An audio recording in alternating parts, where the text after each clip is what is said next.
Shalom Bapak Ibu Saudara-saudari yang saya kasih dalam Tuhan Yesus Kristus. Sabda Sadik pada hari ini berbicara tentang tokoh iman dalam kedatangan Yesus, yaitu orang Majus. Teks terambil dari Matius pasal yang kedua ayat 1-2 dan ayat 10-11. Kisah orang Majus adalah salah satu bagian yang paling menarik dalam kelahiran Yesus Kristus. Mereka adalah representasi dari dunia luar yang datang mencari terang dunia. Perjalanan orang-orang Majus adalah sebuah perjalanan iman. Sebenarnya siapakah orang Majus? Mereka bukanlah raja, mereka adalah kaum intelektual, penasehat, mereka adalah ahli bintang, ilmuwan, dan juga penasehat raja dari wilayah timur. Walaupun orang Majus bukan bangsa Israel, mereka percaya bahwa fenomena langit menandakan kelahiran seorang raja besar. Mereka menunjukkan bahwa keselamatan yang dibawa Yesus bersifat universal, tidak hanya untuk satu bangsa, tetapi untuk seluruh umat manusia. Orang Majus memberikan teladan tentang persiapan yang totalitas. Bagaimana mereka mempersiapkan hati mereka. Mereka tidak sekedar mengagumi bintang, tetapi mereka memiliki kerinduan yang mendalam untuk menyembah. Tanpa kerinduan, mereka tidak akan pernah memulai perjalanan ribuan kilometer. Di samping mereka mempersiapkan hati mereka, mereka juga mempersiapkan fisik dan juga tekad mereka. Mengikuti bintang membutuhkan waktu berbulan-bulan, biaya yang besar, keberanian untuk melewati padang gurun yang berbahaya.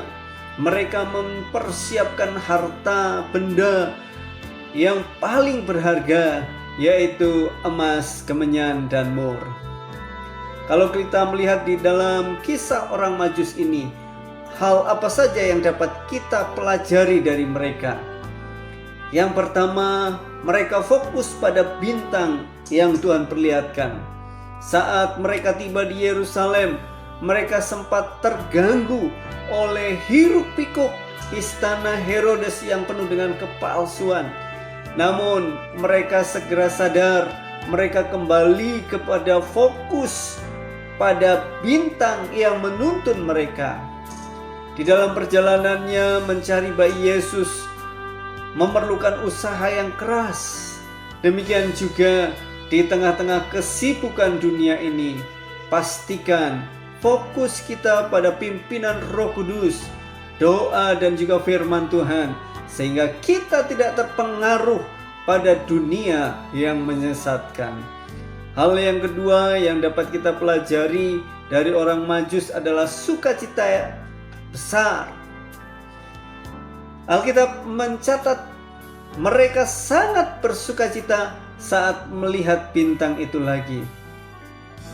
Sukacita sejati ditemukan saat kita semakin dekat dengan Kristus.